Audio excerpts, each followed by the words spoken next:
Five, four, three, two, one.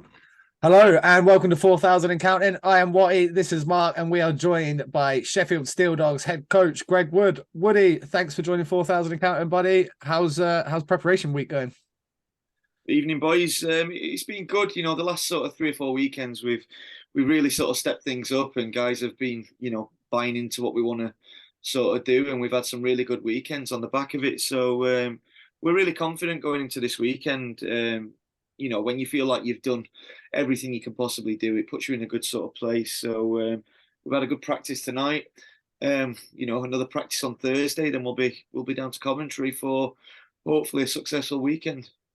We spoke to Huey last week, and you could just obviously he's a veteran and he's been there and done it, but you could just feel the confidence coming off of him going into that tie against Swindon. He was like, "Yeah, I was like, how do you feel like being that? I kind of thought you boys were the favourites." Kind of gave him that sort of question. He was like, "Yeah, let's go. Right, let's have it." Yeah, you know what? We know what we can bring, and I think we're disappointed with our. Even though we had a pretty solid points tally at the end of the year, I think we were we were slightly behind where we possibly could have been if we were healthy all year, and even with what we had, I think there were a handful of games that we just sort of tossed up and sort of let ourselves down a little bit. But we'd have liked to have been a lot closer. And I think, with the squad we've got and the way we play when we have been playing well, I think we could have been a little bit closer challenging wise. And being totally honest, over the last 2 or 3 years, you know, there's a load of serial winners in that room, and we don't want to go a full season without sort of lifting any silverware. So this is sort of the final throw of the dice for us. So we're desperate. Yeah, we want to bring it home on Sunday. Do you look much into your opponents going into the next game, or do you focus more on your own game plan and beliefs going forwards from your preparations leading into to Coventry? So we have a certain philosophy, how I want our team to be set up, and it's built around the players that we have and the tools that we have. So we play to our strengths with the it's like horses for courses, right? So with the players we have available and the squad we've built, there's a certain way that we can play that makes us successful. So that's been nailed in since. I mean, we're not even talking just this season; it was the entirety of last season too. So nothing's majorly changed on that front. But yeah, I mean, tonight's practice were built around London and the way they play and sort of try and take away their strengths. So yeah, normally the practices leading up will be built around who we're going to be playing, but our main philosophy and the sort of the ethos of the way we're built to play, that's a consistent. Well, we had Matt Gomesick on earlier. See, I can say his name for those that have watched it and give me abuse for absolutely butchering the intro. Woody, it was horrific, mate. It was so bad. Felt so bad for the guy. Come on the podcast and I got his name wrong 3 times in the first 10 seconds. I was like, fuck it, let's just carry on. It was so bad. But how's it? How's he been as an opposing coach this year? Because I've seen him a couple of times in Basingstoke. I think Matt's looked really good. He's got like 70 odd points. He's right up there with like Alex Graham and that. Sorry. No, he's good. He's good. I think, London, it's one thing. We had this conversation with somebody a couple of weeks ago, and, you look at their forward lineup and you'd love to take it. There's some really talented players in there, a lot of speed, really, really good offense. But yeah, he's been a standout guy for them this year, hasn't he? He's smooth on the puck. He's direct. He can shoot. He's got a good link up there with that line he's on, and he's dangerous. He's a dangerous player. So they've got a handful of guys like that. So we're under no illusions that it's going to be a really tough sort of semi-final. We've seen firsthand how good they can be this year, and even even if you go back to last year, they missed out in the playoffs, but by far they weren't the worst team last year. No, they're some good players. They just couldn't. They just couldn't really put it together on a night, could they? Yeah, they're an honest, hard-working team. I've got a lot of respect for them and the coaching staff down there. I think they do things the right way. So I'm really pleased that they've sort of made the final four. But I'll make no bones about it. We want to put them out on Saturday. Well, that's it. And it comes down to the competition, and we want good competition, but we want teams doing it the right way. Romford, very much like yourselves, they got a lot of lads that have maybe played some of their junior career or all of their junior career there. They've gone into Raiders 2, they've stepped up. we've seen that with the Steel Dogs. So it is important for these teams to have that kind of nucleus of guys. Yeah, absolutely. And like you said, I've got a lot of respect. They do things the right way, and they don't go out and spending hundreds of pounds on cherry picking the best Brits from here, there, and everywhere. They work with what they've got. It's very similar sort of setup to what we have. So I've got a lot of time for that. But they're a dangerous animal, and they'll be ready to come on Saturday. So we got to be absolutely going. And like I said before, we're confident in our ability and the way we play. As long as everybody's sort of playing at the top of their levels and making sure that they're whatever their role is on the team, they're doing that to the best of their ability. So you would have faced off against them 3 home, 3 away already this year. How did the matchup finish up, and how were the games against between you guys? I think we're 4-2 against them, but there were a couple of OTs in there as well. They've all been really close games. We've not had any sort of blowouts either way, so it's a pretty tight matchup between the two teams, and I'd expect it to be that way on Saturday. I think when it comes down to these sort of high pressure games, it's going to be so who makes the sort of first mistakes and who can capitalize on that. And I think that's where we'll be leaning on our sort of top guys. Who on Friday I thought were absolutely magnificent, and any sort of mistakes Swindon made, we pounced on them and we were ruthless. And I think that was the big difference on Friday night, just how ruthless we were when we got those chances. You talked about the Raiders having good speed, good forwards. You boys, again, you've got a good forward bunch. I think you have the advantage when it comes to D. Is that what's going to win you boys the semi-final? Having, in my opinion, the advantage in D. Yeah, I mean, it's not rocket science. You even go back to last year, we've got the same D core minus Henry Adams, but over the semi-final and final last year, we were so solid. We were so solid. Against arguably the two best teams in Telford, who won the league, and then MK, who's probably the most offensively talented. But our defense starts from our offense too. Our forwards are so strong on the puck. We're we try and pressure as much as we can, try and create as many turnovers as we can, and it just it's a team ethos. But yeah, if we can be solid defensively, we know we've got 3 or 4 goals in us every night. So we have to limit teams to 3 or less. We do that, we win games. It's as simple as that. Right. The way it's gone, you obviously lost Huey through chunks of the season, Smithy amongst other lads. How has it been trying to rejiggle the lineup and bringing some of these young guys through, giving the young guys an opportunity?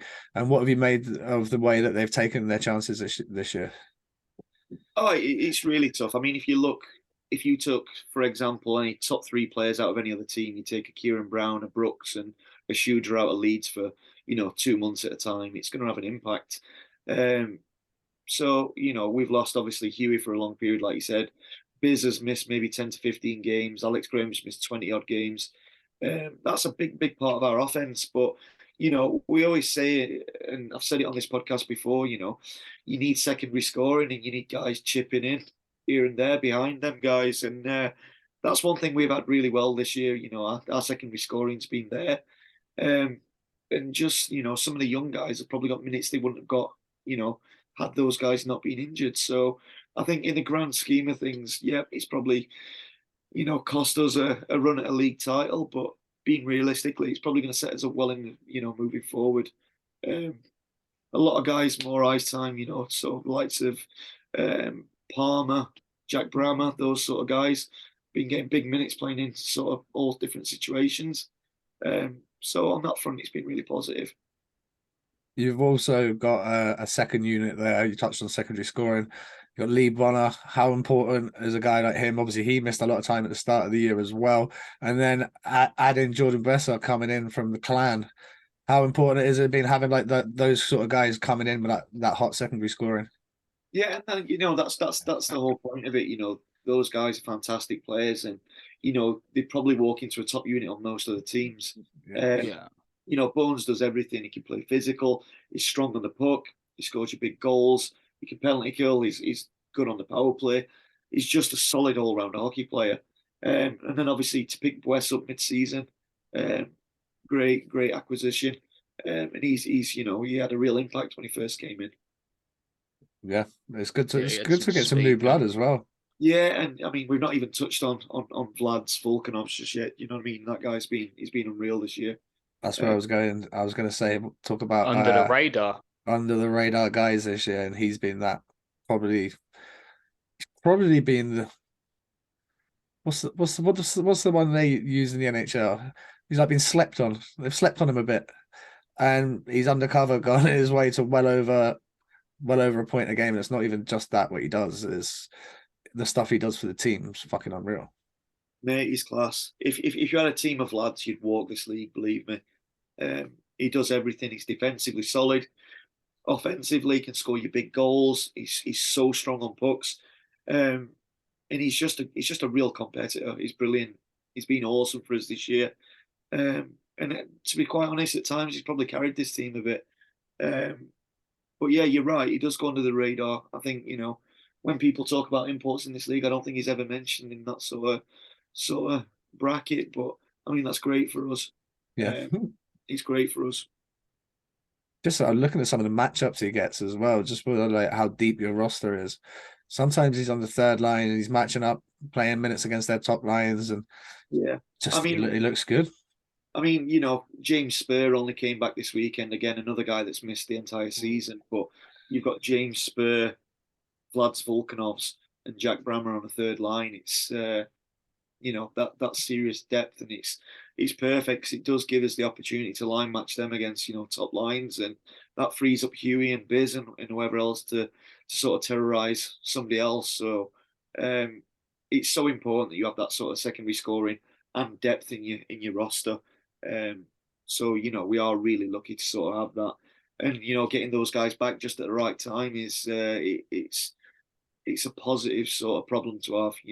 Because unfortunately, some guys are going to have to take a hit ice time wise over this next sort of weekend. But I think they all know it's for the sort of greater good of the team. And whether you play 1 minute or you play 30 minutes, we're all in it together, and we all win together, we all lose together, and it's sport.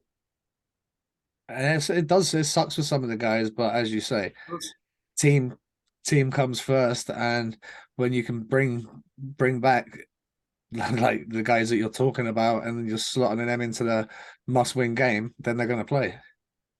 Yeah, for sure. Listen, I've been in that situation. It's really shit. It's really shit. But that's professional sport for you, and as a coach, you have to make tough decisions, and you have to pick the best available guys that's going to get you a win. And that's unfortunately it. But I don't look any less on those guys that maybe will play any less this weekend, because they've all played the part, especially over the period there where we had Huey, Biz, Alex all out, Bonner out for 8 weeks with a broken hand. We've had massive injuries this year, and the likes of some of those young guys, honestly, they carried us from time to time. So it's pretty harsh that maybe some of them won't see as much ice this weekend, but they've played a massive part in getting us to this sort of area. How important is obviously touched on line changes there? How important is going to have the last change in the semi-final going to be to how you kind of manage your game? Obviously, it's handy having the last change because we can sort of dictate what's going to happen. But with the depth that we've got and the lineups we've got, I'm not entirely sort of bothered. No. We'll roll and we'll just try and play the way we do. We'll overwhelm London, and we'll just keep our offense going and grind them down. And if we need to line match, then they have the opportunity to do that, which is obviously handy. But I've got trust in every single line we put out there, so I'm not too worried about making sure certain lines are out against others. But the way the game goes, that might change, and whatever else. The goaltending battle is very interesting.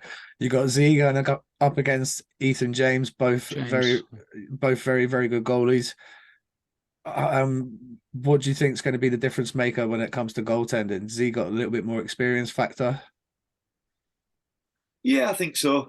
Dean has been there, done it. He's he's very laid back. Nothing seems to phase him, and he's won his games down the stretch. He were awesome last year in the playoffs.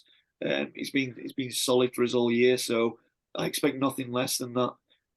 But you're right, James has had a really good year, and the other guy there, he's played a couple of games Brad, against us. He's a big boy. He fills the net and he's good movement. So whoever they start, we know we've got to be on it. He got that experience and leadership qualities as well with Morgan and Haywood in defence there. And I've got to say, Haywood was a standout for me, one of the standouts in the game on Friday, I thought. For sure. I mean, if you could list 10 to 12 guys that have got 10, 12 plus years experience at this level or elite level, and I'm very, very fortunate as a coach to have that much sort of leadership and really good quality hockey players and people, really. So at times I don't need to say an awful lot. That it's a strong room. Guys all want to buy in. They all want to be sort of pulling in the same direction. And if things need to be said, we've got so many leaders in there. It gets said. And it's like I said, it's a blessing, really. We're very fortunate to have the amount of leadership that we do. Going off the ice just for a moment, how nice has it been to have some big crowds leading into the last few weeks of the season here? I know the numbers they've been doing very well. Yeah, it's been awesome. We all know the situation up in Sheffield. We're competing not just against the Steelers, but we've got the two football teams that are really well supported here. There's the basketball, the Sharks. There's the Speedway, the Tigers. It's a huge sporting city. So it's a tough ask getting people into the building. Well, the thing is getting guys returning week in, week out. But the last 5 home games has been amazing. We've had over 1,000 probably for the last 5 or 6 games. Yeah, brilliant. A couple of close to sellouts. And I think the positive thing is obviously with the system we're using, the ticket system, it sort of tells us returning customers. Yeah. And just from, brief conversations with Ali, we had a really high percentage sort of returning for the second and third games. So, I mean, it helps when, the last 4 games, we had 9, 9, 7. So, they were pretty high scoring games, a couple of scraps, a couple of scuffles in there.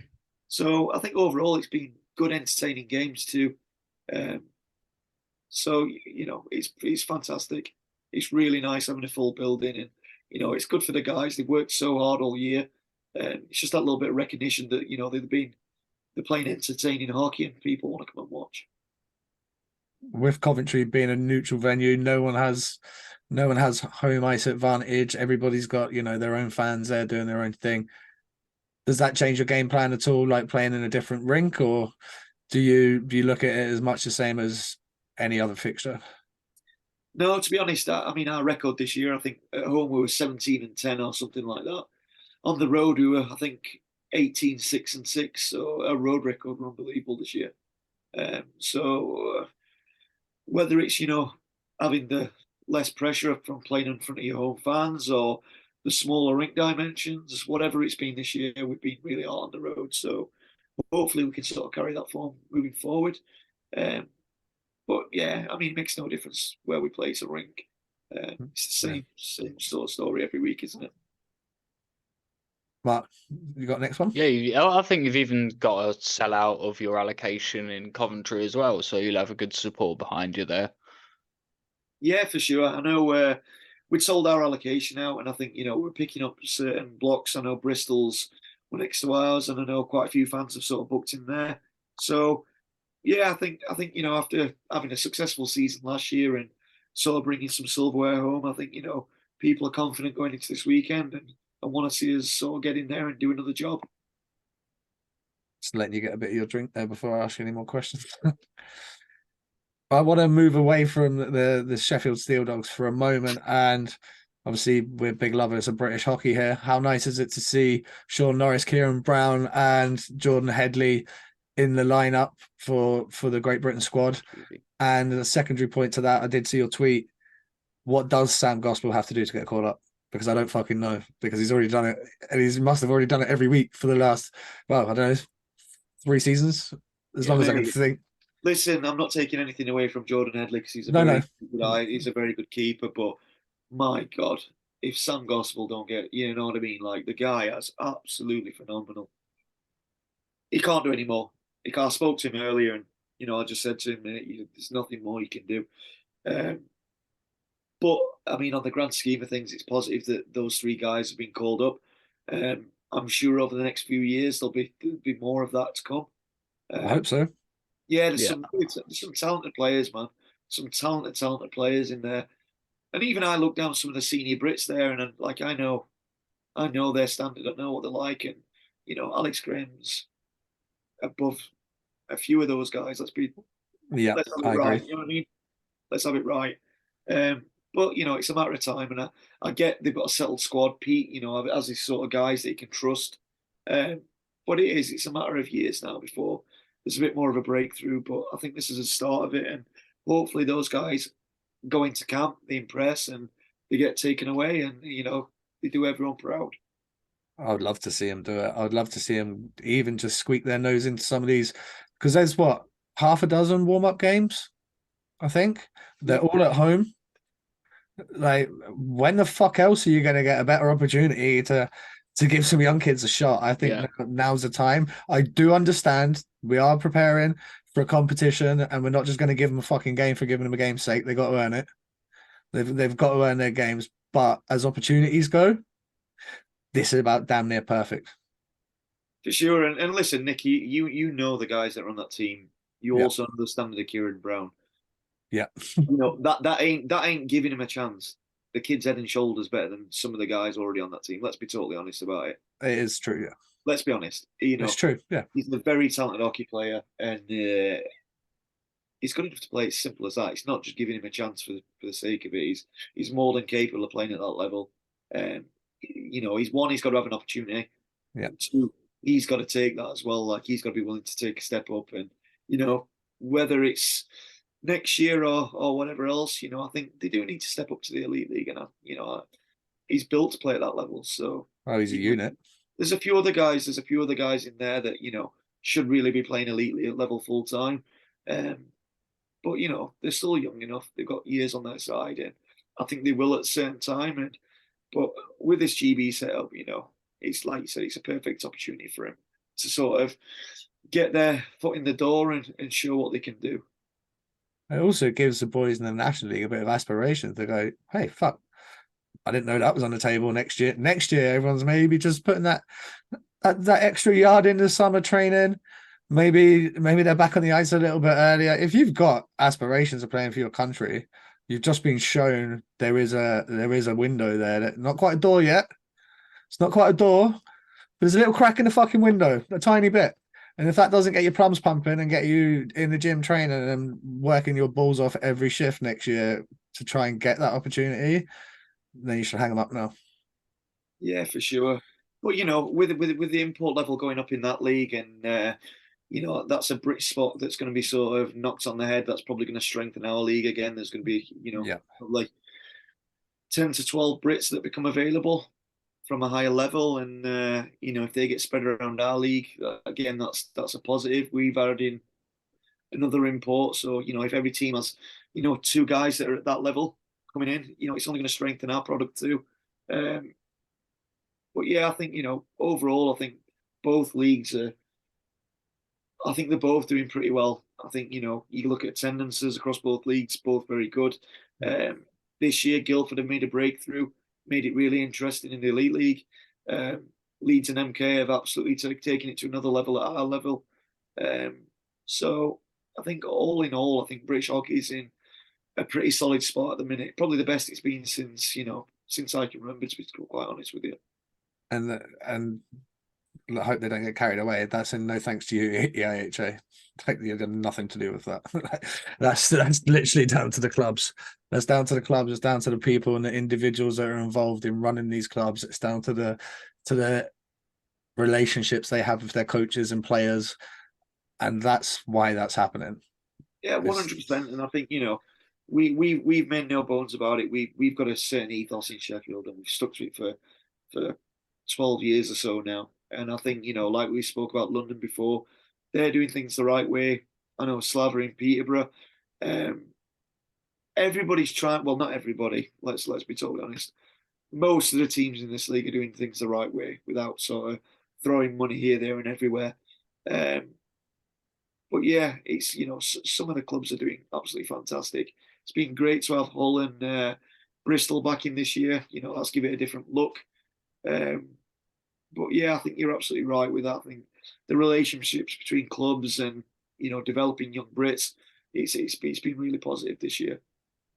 Well, from the outside looking in, you can tell. Yeah, for sure. Mark, have you got anything else for Woody? More related back to this kind of weekend here? No, my question wasn't relating to the Oh, go on. the Sorry. Yeah. weekend. You've probably been asked this 1,000 times. You've probably answered it 1,000 times. How do you feel about the situation down in Basingstoke and why it Oh, yeah. took so long to sort of for them to do these renovations? Oh, we were down there last weekend, the last weekend of the season, and I was just having a little mingle round, talking to some of the fans before, some of the people, the volunteers, and we were just talking about how badly it's took a turn in the last couple of years. And I played there for 3 years. I've got real special memories down there.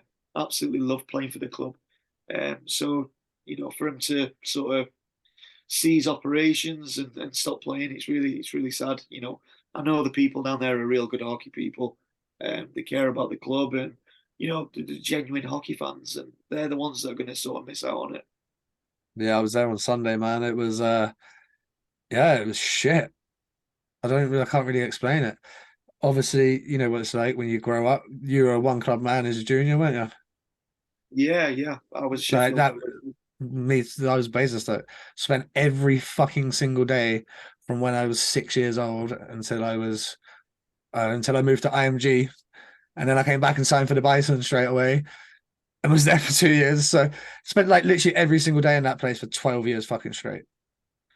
And Yeah, and then listen, we even shit. 16, 17 years ago when I first went down there, the old girl she was struggling then, but Yeah. I think in the last sort of 5 years, I think it's really sort of nothing's been done, and it's just gradually getting worse. And the biggest shame about that is that when that place is full, and he's got what a wicked atmosphere. Yeah. Probably one of the best rinks for atmosphere. Um, and like you said, the people down there are awesome, passionate people who love the game, and I just feel sorry for them that they're going to be caught short and through no fault of their own. No, absolutely. Bloody Yeah. councillors and Planet Ice going back and forth, and no one getting anything done. And then New River came in, and then like Planet Ice were like, well, why the fuck are we going to pay to sort the plant out when you're going to then take the rink offers to put a development on it? It was just, the whole thing's been a mess. It could have been sorted out long before now. We were a couple of weeks back, we were talking about potentially 12 clubs in the national, and then bang, we lose Basingstoke. So it's a bit of a kick, but the positive's going to be for the league is George Norcliffe's going to end up somewhere. Aidan Doughty's going to end up somewhere.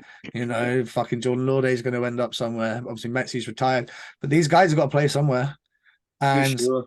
it's going to make the league stronger. Sorry, I was coughing there. Yeah, it's going to make the league stronger, even more down to your depth guys. Perhaps they're going to go and get a bit of a bigger role somewhere else. That Landsberg that's came from Milton Keynes last year went to Basingstoke. He'll go somewhere next year. He'll do all right. He'll do a job for somebody. It's just going to make the teams that remain a bit stronger, especially if we do add that import number. We add these Brits that are going to come down from the Elite League. We could potentially be looking at getting closer to what the EPL finished up than we've ever been since this National League started. Yeah. No, I think so. I think, I do think this year, I think maybe the talent I think maybe the standard across the whole league maybe dropped, but I think the top teams took a step up this year. Yeah. And I think, even if you just take Basingstoke and the two additional Brits from the Elite League, that's probably strengthened every team by at least two or three guys. So, yeah, I think it's going to be interesting. My only fear is I know what it's like speaking firsthand from a club who has a low budget. Adding a third import for me, we have constraints on it. I can't go and sign another 3, 4, £500 guy. No. It ain't gonna happen. So, I feel for clubs that are sort of down the bottom end of the pecking order because we have to be savvy with it. But I do think that sometimes this trying to bump it up is to sort of strengthen the position of the clubs with the financial strength. The likes of Yeah. Swindon, the likes of Leeds that can afford to happily spend another £500 on an import. It'll only make them stronger. But again, that's a lot of politics behind it and whatever else. But for the league in a whole, I just think hopefully teams do it sustainably, and we're not in a position where we were before with clubs not being able to afford to pay guys and everything else. Well, I mean, you talk about your time in Basingstoke. I'm not sure if you were there when it was, they come in on a Tuesday night and be like, yeah, sorry, boys, your money's bounced. Be like, what? What the fuck are you talking about? Your money's bounced. It's bounced. And you don't want to be in that. I've had it in Bracknell where they've come in a room and like, your wages aren't going to be in your fucking bank this week, boys. No. And that's shit. That's a shit position to be in. It's not fun for anybody. No, it's certainly not. And I think, like I just said, because the league's in such a strong position at the minute, last 2 years, let's be honest, it's been amazing. Like, there's no games that you're going to win. It's been so close from top to bottom. It's been so competitive, and I'd hate for that to drop off. I'd hate, the big teams, the budget teams, to get stronger, and then the rest of us sort of feeding off what's left. It's I'd like it to stay as it is, where it's super competitive, and I think that's the fair thing to do. But we'll see how it goes. Do you think then adding an import would have that much of an impact between the clubs? Because we look at a guy like we talked about him already, Vlad this year. I don't imagine he's fucking costing £500 a week. No, and listen. But if you could find a guy like another guy like him, like you said, if you had a team full of them, well, if you had one more of him, then you're going to be doing all right. For sure, and let's be honest. Like, we make no bones about it. We have a set protocol of budget and whatever else, and we work to it, and we do the best with what we've got with it. But as a club, we can't afford two busies. No, that's the realism of it. And we got lucky this year by signing Vlad's. He's turned out to be an absolute gem. But the likes of your Swindons, your Milton Keynes, your Leeds, they'll afford £300, £500, £600 imports, and that's my biggest worry, is that it strengthens the teams with the budgets, and we have to be a bit smarter. We have to work a little bit harder with recruitment and just ensure we get the right guys in. And it's just a little bit harder. That's all. That's all it is. But I just think the league's so well balanced, and it's been so strong for the last 2 years. I'd hate that to change. Yeah, that's a good take. And it's nice hearing it from the other side, because I'm very pro extra import, but the money, it's not coming out of my fucking pocket, so I don't give a shit. Like, you know what I mean? It's not coming out of my pocket. So for me to sit here and be like, yeah, everyone has to do it, I'm totally like on what you're saying is bang on. Like, if it's going to be a case of, someone Swindon go and sign fucking prime Jaroszewski from the EPL days, and you're signing another guy out of NIHL 1 North, you're like, okay. Realistically, that's probably where the bottom end teams are going to have to go. That's just being totally honest with you. Teams, especially, and I speak for myself at this club, and I'll speak for a few other clubs. There's no way some other clubs are going to be able to go and spend big money on the third import. It's not going to happen. So it's just about being savvy and making sure your recruitment's good, get the right characters in. But as a whole standard level, we played in the EPL when it was 5 imports, and it was brilliant. Level were awesome, man. It was so good. And I'd love to get it to that again. But with a coach's hat on and sort of seeing things from the other side now, it's my job's to make sure this team's as competitive as possible. For as long as possible, right? Right, yeah.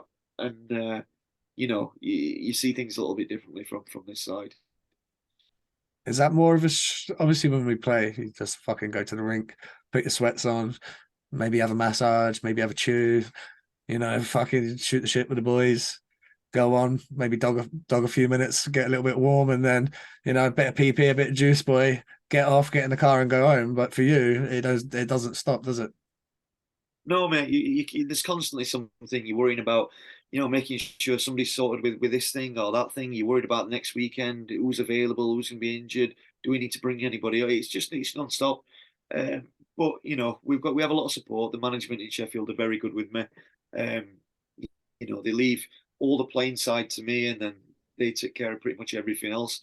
But yeah, I mean, with me not playing anymore, I absolutely love it. And I had a year or so out, and I'm miserable, to be honest with you. So I need to be sort of around the dressing room and around the guys, and they're a great bunch to work with in Sheffield. I've grown up with them all, and played alongside most of them. Um, so yeah, it's just the next sort of step. You ever throw a few dangles out in practice anymore, or did you just fucking loose skates, stand at the side? How's it work for what kind of coach are you like practice night? Oh mate, I don't get involved. That's No, fuck that. no, I don't. There's a load of young kids, man. They're too fast now. Yeah. I'd be up and down once, and that'd be me done. But no, we try and be organised with practice, and get the guys going as much as possible. We have, on a Tuesday, we have 5 or 6 young prospects that come out from all over the country, and we try and work with them a little bit. And then on Thursdays, obviously senior guys, special teams, power play, and all that. So yeah, we've got a pretty solid structure, and it sort of takes care of itself. What if anything changes this week, i.e. the structure? Obviously, normally you used to one home game, one away. This game is away. Do you get down? Are you staying in a hotel, or are you boys coming down early? How's the Sheffield Steeldogs like day planned out? Yeah, so our schedules, we're going to replicate what we did last year. Okay, so we got hotels down there. We go, we get set up in the rink, we play the game, back to the hotel. Guys can have a sauna, hot tub, jacuzzi, sort of recovery, and then hopefully we're back at it on Sunday, team breakfast, and then back to the rink again. But yeah, we'll replicate what we did last year. It seemed to work pretty well for us. Everybody felt comfortable and sort of happy with the routine. So yeah, we'll go with that again. What's going to be the deciding factor? Like you said, there's 4 teams that are, any one of you 4 teams could literally win this tournament this weekend. What's going to be the deciding factor in who gets the job done? Execution. Who executes their exits well, who executes their entries, who executes the grade A chances. It's just going to be about who commits and executes, who plays, who sort of does, who gets the job done. It's just going to be as simple as that. Games are, there's not an awful lot of difference between the 4 teams, and I think whoever sort of takes the chances when they come, capitalizes on unforced errors, I think that'll be the team that goes on and wins. Yeah, bang on. Mark, anything else from you? Should we let Woody go and prepare for his semi-final? Yeah, he's going to be a busy man. So yeah, all the best for the playoff side. I'm going to openly said that I'm supporting the Steeldogs in this. So yeah, good luck. I try to remain impartial, but we appreciate it. It's a wicked weekend. Even if we weren't there, I'd be watching, and it's a fun weekend to be around. And I'm just pleased for the boys that we get to experience it again, and we'll absolutely give it our all to be there on Sunday and give ourselves a chance to win. We say it all along. The only reason anybody plays sport is to win things, and yeah, it's been a long season this season, and we deserve something from the end of it. So we'll do everything we can to put smiles on people's faces and bring that trophy back. Best of luck, Woody. Thanks very much for joining us, bud. Cheers, boys. Thank you. If you haven't already, please do subscribe. And if you already are, thanks for keep coming back and keep watching. Like, comment, subscribe, and share. Do all the usual stuff. And we will see you for another episode again very, very soon. Peace.